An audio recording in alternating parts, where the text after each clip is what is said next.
तो आज की इस गहरी चर्चा में हम एक बहुत ही दिलचस्प और एक बेहद शक्तिशाली विषय पर बात करने वाले हैं। दुनिया के सबसे क्रूर मुक्केबाजों में से एक की कहानी। हाँ, बिल्कुल। एक ऐसा चैंपियन जिसके मुक्कों की रफ्तार देखकर विरोधी रिंग में ही कांप जाते थे। सही बात है, जो अपनी आक्रामकता के लिए जाना जाता था। लेकिन क्या कोई सोच सकता है कि इतिहास उसी इंसान को बाद में शांति और अध्यात्म के एक बहुत बड़े प्रतीक के रूप में याद रखेगा? ये सच में हैरान करने वाला है और यही आज की हमारी चर्चा का मुख्य विषय भी है। बिल्कुल। और इस पूरी कहानी की तह तक जाने के लिए हम कई ऐतिहासिक दस्तावेजों, आत्मकथाओं और कुछ बहुत ही दुर्लभ साक्षात्कारों का अध्ययन कर रहे हैं। हाँ, और खासकर उनकी अपनी किताब the soul of a butterfly के कई अहम अंशों को भी हमने शामिल किया है। जी। और देखिए, हमारा मिशन यहाँ सिर्फ एक खिलाड़ी के रिकॉर्ड्स गिनाना नहीं है। मिशन ये समझना है कि कैशियस क्ले नाम के उस युवा लड़के के अंदर आखिर ऐसा क्या चल रहा था जिसने उसे पूरी तरह से मोहम्मद अली बना दिया। मतलब वो मुक्कों से शुरू होकर पूरी मानवता के प्रति प्रेम तक पहुंचने का सफर, ये समझना सच में मानव मनोविज्ञान को समझने जैसा है। एकदम सही। और जब हम इन ऐतिहासिक लेखों को पलटते हैं ना, तो एक बात बहुत साफ हो जाती है कि ये बदलाव कोई रातों रात नहीं हुआ था। बिल्कुल नहीं, इसके बीज बहुत पहले बोए जा चुके थे। एक इंसान बाहर की दुनिया में जो लड़ाइयाँ लड़ता है, उसकी शुरुआत हमेशा उसके अंदर उठने वाले कुछ बुनियादी सवालों से ही होती है। और वो बुनियादी सवाल तब उठे जब वो महज एक बच्चे थे। लुइसविल, केंटकी का वो दौर, हाँ। जहाँ रंग भेद और नस्लवाद समाज की रग रग में बसा हुआ था। हाँ, इस पूरी कहानी की जड़ को समझने के लिए ना उस बचपन के माहौल को समझना बहुत जरूरी है। सोचिए, एक बच्चा जो एक बहुत ही धार्मिक ईसाई परिवार में पल रहा है। जी, माँ ओडेसा क्ले बैप्टिस्ट है और पिता मेथोडिस्ट। मतलब हर रविवार चर्च जाना उनके लिए एकदम आम बात थी। बिल्कुल, घर में हमेशा ईश्वर की बातें होती हैं। लेकिन यहीं से एक बहुत ही गहरा मानसिक द्वंद्व शुरू होता है। वो द्वंद्व जो उनके बचपन के सवालों में झलकता है। वो अक्सर अपनी माँ से पूछते थे कि दुनिया में हर अच्छी और पवित्र चीज सफेद क्यों है। जैसे ईसा मसीह सफेद क्यों है, फरिश्ते सफेद क्यों हैं। यहाँ तक कि अफ्रीका के जंगलों का टार्जन भी सफेद है। मतलब वो रहता तो अफ्रीका में है ना। हाँ, ये कितनी अजीब बात है। और देखिए, ये सिर्फ एक बच्चे की मासूमियत नहीं थी, ये उस संस्थागत सोच पर एक सीधा प्रहार था। बिल्कुल, वो बच्चा अपने आसपास मौजूद प्रतीकों को डिकोड कर रहा था और उनका दिमाग सिर्फ अच्छी चीजों तक सीमित नहीं था। सही कहा। उन्होंने भाषा की पूरी बनावट पर ही सवाल उठा दिए। वो पूछते थे कि हर बुरी चीज को काला क्यों कहा जाता है। जैसे ब्लैक कैट यानी काली बिल्ली का रास्ता काटना अशुभ क्यों है। हाँ, या किसी को डराने को ब्लैकमेल क्यों कहते हैं। और उनका सबसे गहरा सवाल तो ये था कि अगर फरिश्ते काले होते तो क्या होता। ये सच में बहुत सोचने वाली बात है। चलिए इस पूरे पहलू को थोड़ा और गहराई से समझते हैं। मनोवैज्ञानिक नजरिए से देखें तो ये एक बहुत ही भयानक स्थिति है। हाँ, पहचान का एक बहुत बड़ा संकट है। बिल्कुल। एक काले बच्चे के रूप में जब समाज और धर्म की हर पवित्र छवि में आपका खुद का अक्स नजर ही ना आए तो कैसा लगेगा? ऐसा लगेगा जैसे किसी ने बचपन से ही दिमाग में ये फीड कर दिया हो कि आप इस पवित्र दुनिया का हिस्सा है ही नहीं। एकदम सही एनालॉजी है।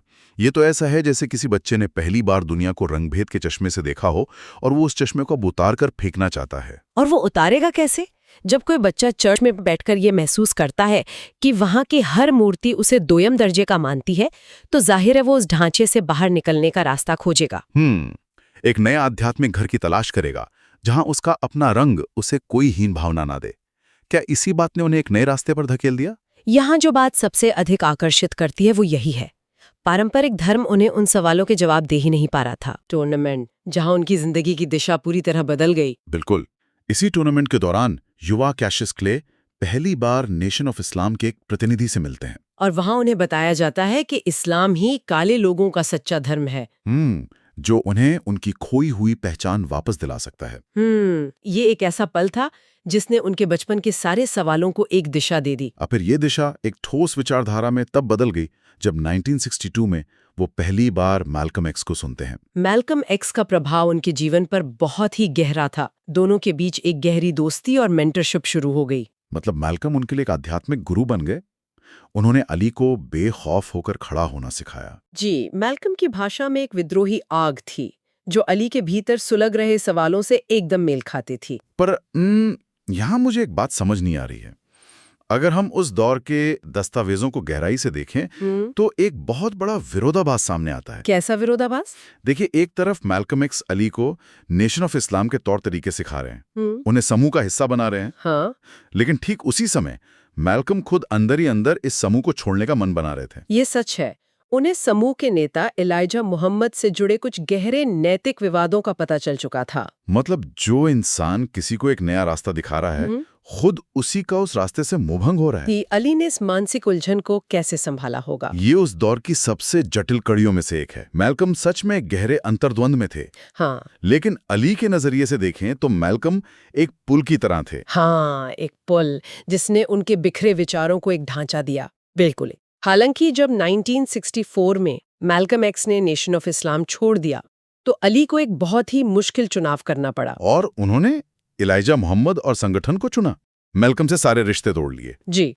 और ऐतिहासिक स्रोत बताते हैं कि अली के जीवन का ये एक ऐसा फैसला था जिसका उन्हें बाद में जीवन भर पछतावा रहा। ये निजी तौर पर एक बहुत बड़ी आध्यात्मिक उथल-पुथल थी। लेकिन यहाँ कहानी वास्तव में बहुत दिलचस्प हो जाती है। हाँ, क्योंकि ये सफर अचानक पूरी दुनिया के सामने आ गया। बिल्कुल। 1964 में खेल के सबसे बड़े मंच पर 22 साल का एक युवा मुक्केबाज, जिसने उस समय के सबसे खूंखार चैंपियन सनी लिस्टन को हराकर सबको चौंका दिया था। दुनिया का नया चैंपियन, शोहरत, पैसे का पहाड़ उसके सामने है। और ठीक उसी समय अपनी जीत के तुरंत बाद वो प्रेस के सामने आकर अपने धर्म परिवर्तन की घोषणा कर देता है। वे सच में एक अभूतपूर्व घटना थी। उस दौर के अमेरिका में इतना बड़ा सार्वजनिक स्टैंड लेना बहुत भारी जोखिम का काम था। शुरुआत में तो उन्होंने खुद को कैशियस एक्स कहा था ना? जी। और फिर 6 मार्च 1964 को नेशन ऑफ इस्लाम के नेता एलाइजा मोहम्मद ने उन्हें आधिकारिक तौर पर एक नया नाम दिया, मोहम्मद अली। मोहम्मद अली, जिसका अर्थ है ईश्वर का प्रिय या महबूब अल्लाह। उन कैसियस क्ले से मोहम्मद अली बनना सिर्फ एक नाम बदलना नहीं था। बिल्कुल नहीं, ये अपने अतीत और गुलामी की पहचान से आजाद होने का एक बहुत बड़ा सामाजिक बयान था। उन्होंने साफ कहा था कि कैसियस क्ले उनकी गुलामी का नाम है। मतलब अगर हम आज की भाषा में समझें तो ये उनके पूरे ऑपरेटिंग सिस्टम को रीसेट करने जैसा था। एकदम सही। और ये नई पहचान उनके लिए कितनी मायने रखती थी, ये अर्नी टेरल के साथ हुए मैच में बहुत ही क्रूरता के साथ दिखा। वो मैच जहां टेरल ने जानबूझकर उन्हें भड़काने के लिए बार बार कैसियस क्ले कहा था। हाँ, ये अली के लिए सिर्फ उकसावा नहीं था, उनकी नई आजादी पर सीधा हमला था। और मैच के दौरान अली ने टेरल को बुरी तरह पीटते हुए हर मुक्के के साथ बार बार चिल्लाकर पूछा, मेरा नाम क्या है? What is my name? ये बहुत ही रोंगटे खड़े कर देने वाला वाकया है। वो गुस्सा सिर्फ एक खिलाड़ी का नहीं था, बल्कि सदियों के उत्पीड़न के खिलाफ एक विद्रोह था। बिल्कुल। लेकिन नया नाम अपनाना एक बात थी, अपनी आस्था के लिए सीधे अमेरिकी सरकार से टकरा जाना बिल्कुल अलग बात थी। हाँ, और यही उनके जीवन की सबसे बड़ी परीक्षा साबित हुई जब 1966-1967 में वियतनाम युद्ध का दौर आया। 1966 में सेना ने भर्ती के नियम बदले और अली भी उसके दायरे में आ गए, लेकिन उन्होंने वियतनाम जाने से साफ इनकार कर दिया। उन्होंने खुद को एक कॉन्शियंशियस ऑब्जेक्टर घोषित किया। जी, एक ऐसा व्यक्ति जो अपने अंतरात्मा और धार्मिक मान्यताओं के आधार पर युद्ध में हिस्सा लेने से मना कर दे। देखिए, यहाँ एक बहुत ही अहम बात स्पष्ट करना जरूरी है। हम जो भी बातें कह रहे हैं वो पूरी तरह निष्पक्ष रूप से ऐतिहासिक दस्तावेजों के आधार पर हैं। बिल्कुल। हमारा काम सरकार या अली किसी का भी पक्ष लेना नहीं है, हम सिर्फ उस तर्क का विश्लेषण कर रहे हैं जो स्रोतों में दर्ज है। तो अली का तर्क क्या था? उनका तर्क उनकी सामाजिक हकीकत पर आधारित था। उन्होंने कहा कि इस्लाम उन्हें किसी भी ऐसे युद्ध की इजाजत नहीं देता जो अल्लाह के नाम पर ना हो। और उनका वो सबसे प्रसिद्ध बयान? हाँ, कि वो हजारों मील दूर वियतकांग के लोगों पर गोलियां क्यों चलाएं। उन लोगों ने उन्हें कभी कोई नस्लवादी गाली नहीं दी, जबकि खुद उनके अपने देश में काले लोगों के साथ बुरा बर्ताव होता है। उनके लिए असली लड़ाई तो घर में ही थी। और इस एक फैसले ने उनकी पूरी जिंदगी पलट दी। रातों रात उनसे सारे खिताब छीन लिए गए, मुक्केबाजी का लाइसेंस रद्द कर दिया गया, 5 साल की जेल की सजा सुनाई गई और $10,000 का जुर्माना लगा। हालांकि 1971 में सुप्रीम कोर्ट ने सजा पलट दी थी, लेकिन उन्होंने अपने करियर के सबसे बेहतरीन साल खो दिए। 3.5 साल। ये बहुत बड़ा नुकसान था। और यही एक सवाल उठता है, आमतौर पर कोई भी इंसान अपने करियर के प्राइम ईयर्स बचाने के लिए कुछ भी कर गुजरता है। बिल्कुल, लोग बड़े बड़े समझौते कर लेते हैं। फिर अली ने अपने सिद्धांतों के लिए अपना पूरा करियर ही दांव पर क्यों लगा दिया? अगर हम इसे व्यापक संदर्भ में देखें तो इसका जवाब उनकी किताब the soul of a butterfly में मिलता है। क्या कहा गया है उसमें? उसमें सच्चा साहस समझाया गया है। सच्चा साहस ये नहीं है कि आप तब खड़े हो जब खोने को कुछ ना हो। साहस वो है जब आपके पास खोने के लिए पूरी दुनिया हो और फिर भी आप अपने आदर्शों से समझौता ना करें। क्या बात है। मतलब उन्हें स्पष्ट था कि अगर वो डरकर सेना में जाते तो दुनिया की नजरों में चैंपियन बने रहते, लेकिन खुद की नजरों में हार जाते। और ये हार उन्हें किसी भी खिताब छीनने से ज्यादा भयानक लगती थी। जो इंसान रिंग के अंदर हारने से नफरत करता था, वो अपनी अंतरात्मा के लिए सब कुछ हारने को तैयार था। ये उनकी असाधारण मानसिक मजबूती थी। लेकिन जब वो वापस रिंग में लौटे तो उनका आध्यात्मिक सफर एक नए दौर में प्रवेश कर रहा था। 1970 के दशक की बात कर रहे हैं आप? जी, 1975 में जब इलाइजा मोहम्मद की मृत्यु हुई तो उनके बेटे वारिद दीन मोहम्मद ने समूह की कमान संभाली। और उन्होंने संगठन को सुन्नी इस्लाम की ओर मोड़ा। बिल्कुल, और अली ने भी इस बदलाव को पूरी तरह स्वीकार किया। वो सुन्नी मुसलमान बन गए। तो इस सुन्नी इस्लाम को अपनाने से उनके विचारों में क्या बदलाव आया? उनकी आध्यात्मिक समझ अब असीम हो चुकी थी।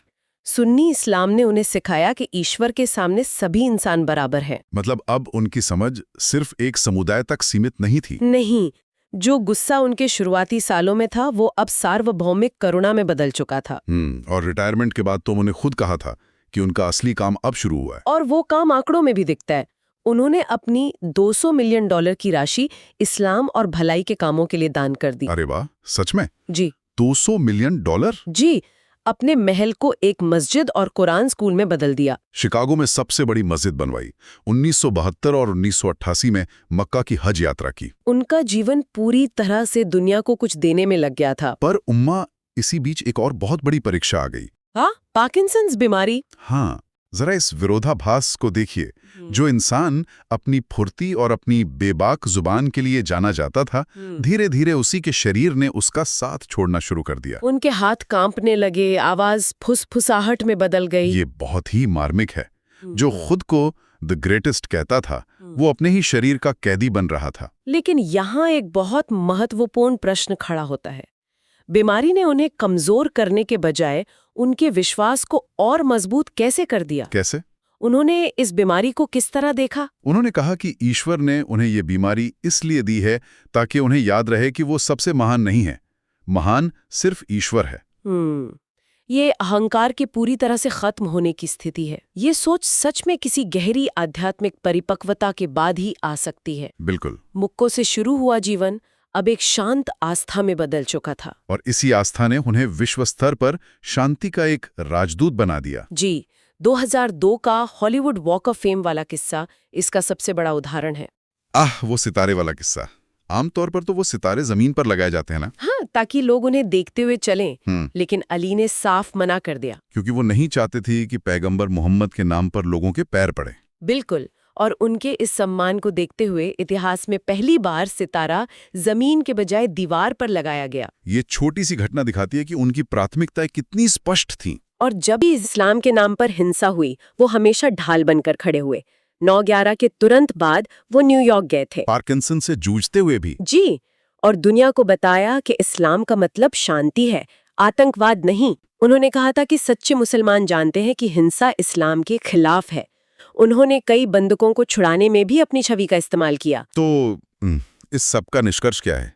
कैशियस क्ले से मोहम्मद अली बनने का ये सफर सिर्फ नाम का बदलाव नहीं था। बिल्कुल नहीं, ये नस्लीय उत्पीड़न से शुरू होकर विश्व बंधुत्व तक पहुंचने की एक अभूतपूर्व यात्रा थी। और आज के समय में ये कहानी हमें सिखाती है कि सच्ची महानता मुक्कों की ताकत में नहीं, बल्कि पूरी मानवता के प्रति करुणा रखने में है। एकदम सही। जीवन का असली स्कोरबोर्ड लोगों के दिलों पर छपता है। चर्चा को खत्म करने से पहले एक बहुत ही गहरा विचार है जिस पर सबको सोचना चाहिए। वो क्या? जरा कल्पना कीजिए, अगर उस युवा लड़के ने कभी असमानता पर सवाल न उठाए होते, अगर कभी अपना नाम या धर्म न बदला होता, अगर वियतनाम युद्ध का विरोध ना किया होता, तो क्या दुनिया आज भी उन्हें द ग्रेटेस्ट मानती? या फिर उनके इस आध्यात्मिक और वैचारिक विद्रोह ने ही उनके कैरियर को हमेशा के लिए अमर कर दिया? ये सच में एक बहुत गहरा सवाल है जो पूरी कहानी को एक नए नजरिए से देखने पर मजबूर करता है। इसी तरह के गहरे विषयों पर हम आगे भी चर्चा करते रहेंगे।